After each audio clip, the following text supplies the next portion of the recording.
Hey guys, what's up? This is Brett. Welcome to this week's episode of Friday on the Turntable. As you can tell from the title of this video, I am talking about some great live albums. Now, I chose 5 from my collection. I find these to be great versions of this artist's songs that were played in the live context, highly influential on me. And let's kick things off with what I think is a really obvious one.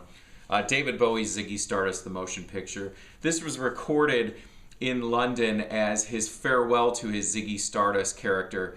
It was recorded and filmed, which was released as a live video in 1973, but was never actually officially released until 10 years later in 1983.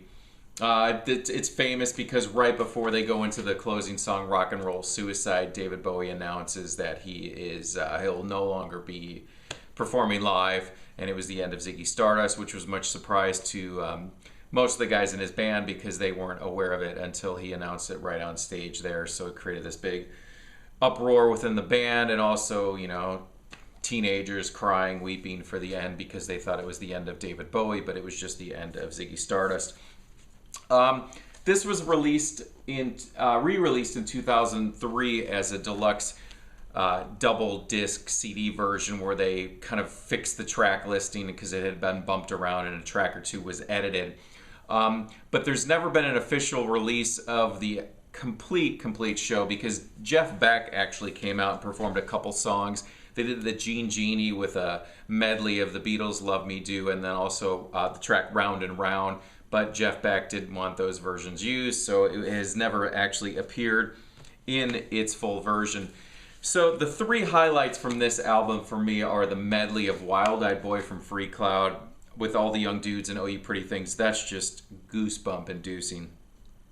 Of course, Rock and Roll Suicide, and also the Jacques Brel cover of My Death. Just great. One that I've featured on an old episode of Friday at the Turntable. It's the very first Jane's Addiction album, Triple X. Now, this is a live album. Some people consider Nothing Shocking to be their debut album, but for me, that's always been their second album, and it's just their debut studio album.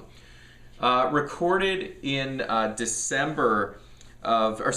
January of 1987 at the Roxy in Los Angeles. Now, that evening when they recorded, they actually did 2 sets. They did an acoustic set, and then they did a full band electric set. And the acoustic songs, which were, My Time, Jane Says, Rock and Roll, Sympathy for the Devil, were all part of the acoustic set. And then the full band stuff like Trip Away and Pigs and Zen were in that set. A lot of the songs were then later overdubbed in the studio, which is kind of common with live albums. It has the original insert here with Jane.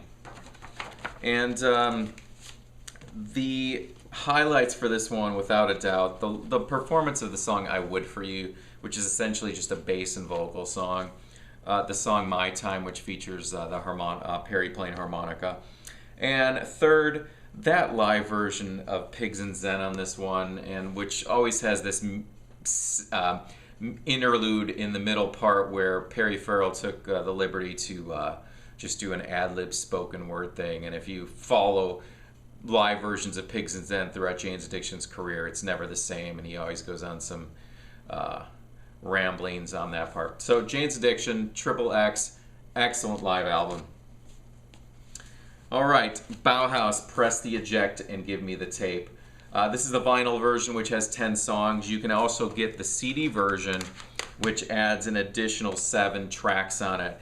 Now, the LP version compiles tracks from 3 different UK shows, and from October of '81 through the beginning of 1982.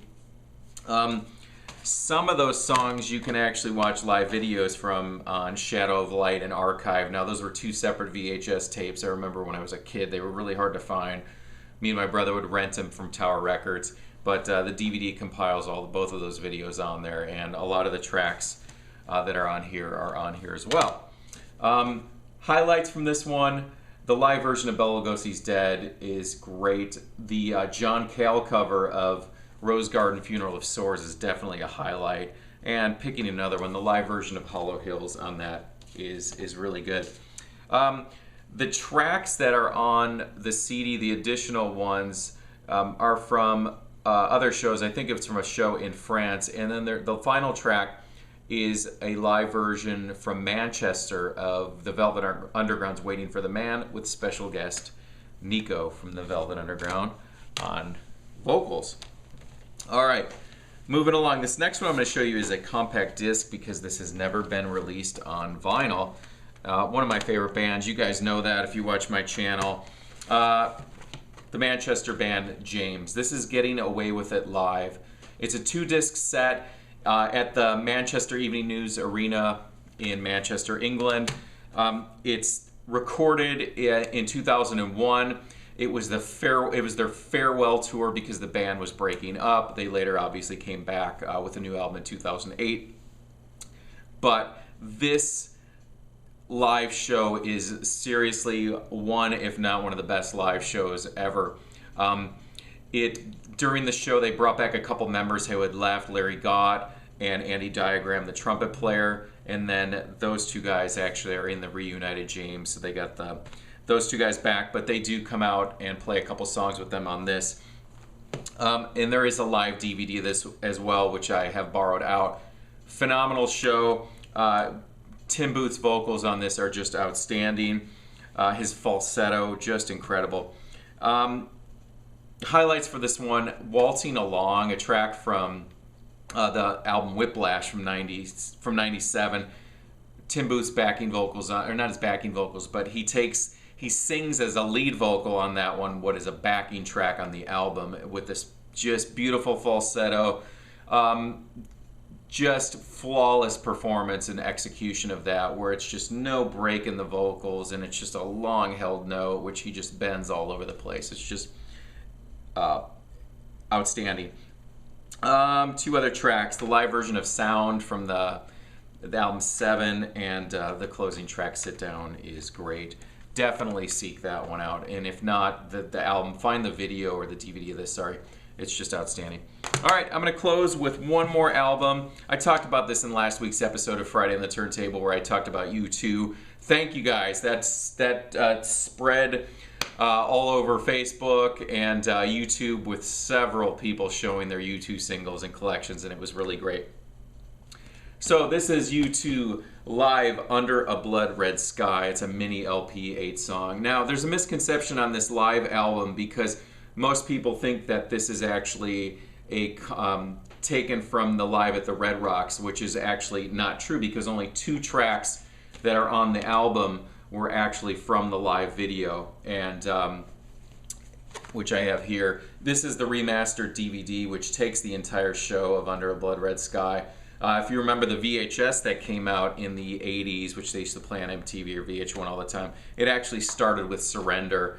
And this one tacks on Out of Control, Twilight, and Cat Dub Into the Heart. So this is definitely worth seeking for that full Live at the Red Rock show.